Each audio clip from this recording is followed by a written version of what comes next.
Exterminate unit. Benton, I need your help. I'm coming back now. We need help. Only one man can save us now. The doctor, sir. No, not the doctor. We need Superman. Exterminate Superman.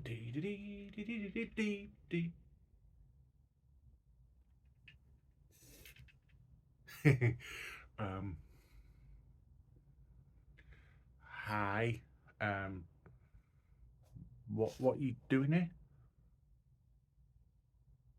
Am I recording? Oh, the last story aired on in the 20th century. Um, just ignore that. Just having a bit of fun, you know. Yeah. Hello, everybody, back again, and how are you today? Hope you're well. Um, yeah, the last story that aired in the 20th century, the curse of fatal death. Now, I was humming and hawing about doing this one because it wasn't canon. It was Dimension in Time was meant to be canon, and obviously that sucked. Curse of a Fatal Death was just a love letter to Doctor Who. It wasn't canon, but it was written by somebody who would be very important to Doctor Who. Stephen Moffat with his first Doctor Who script. And I didn't watch this when it aired. And I know why. Because I was no longer watching Doctor Who. Yeah, I stopped.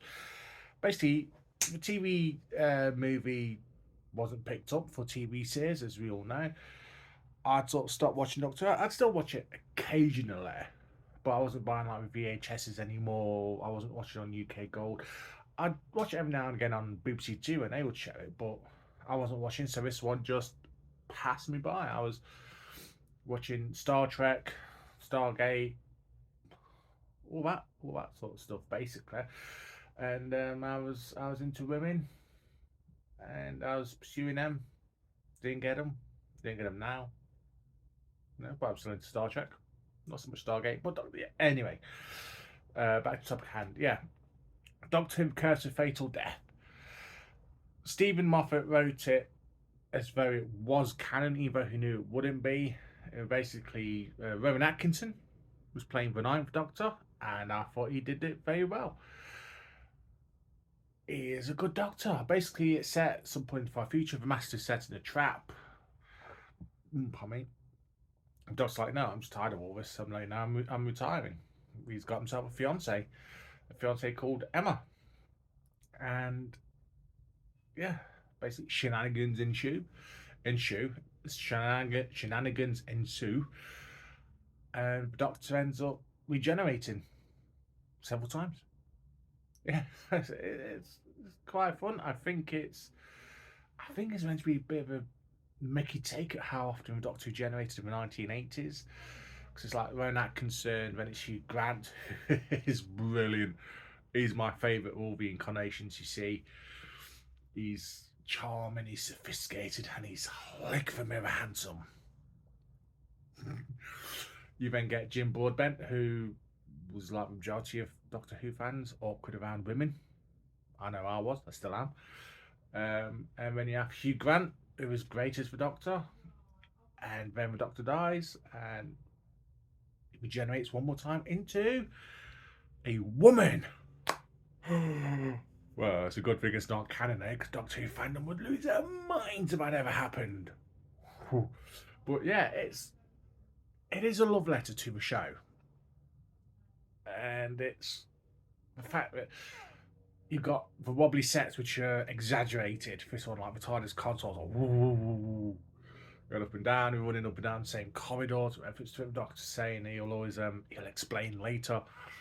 You got what's his name? I forgot his name. Hold on 1 second. Back again. I can't actually find it. Jonathan Price. So that sounds about right. You know, I'm crap names. He's actually a really good master. He's a lot better than Anthony Ainley. He plays at camp, but also he's having a good time with it. But it's thing, is it a good story? It's okay. Is it A love letter to the show? Yeah, absolutely. Stephen Moffat writes a lot of love for the show. He's a fan. Is it very funny? No. Now I get that humour is subjective, but I don't find it funny. Humour like that, I've never found funny, exaggerated stuff and that lot. I don't know. It's just a lot of the jokes just don't land for me. But it's still good. All the actors playing the Doctor are good. It's nice to see the Daleks back, and it's nice to see references to the TV show. But there would be stuff written in this one that Stephen Moffat would carry over to a show when he started doing it proper, like all the timey-wimey stuff. The Doctor Master keep going back in further and further in time, try to outdo each other and all that jazz, and Doctor becoming a woman at the end of it. Okay, granted that wasn't Moffat, that was Chibnall, but a lot of the future of the show would be shown here in this story, and for that, I think this is worth a watch. It's easily accessible on YouTube. It's fairly good quality. I think I read somewhere, but it actually got a VHS release at the time.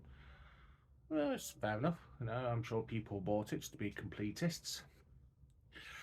I'm not going to give it a score out of 10 because it was done for comic relief and it's not. I don't think it's a genuine story.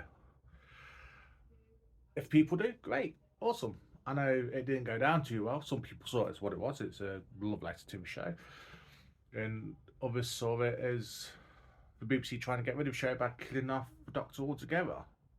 Yeah, how'd that work out? But yeah, the last story of the 20th century, it was clear at the time there was no room for on TV for the show. The Wilderness Years, well, the second lot of Wilderness Years was in full swing, which I'm good. My next video will be about the Wilderness Years. I apologise for the delay to get this one out, but basically I was listening to Eighth Doctor audios and other stuff. So yeah, hopefully it shouldn't be too much longer. I am currently listening to Eighth Doctor stuff, his Big Finish stuff, and he's awesome. Yeah, listen to him. Listen to him, they're great. Now, if you don't mind, I'm gonna get back. The Daleks are fighting Superman. Boom, boom, boom, boom, boom.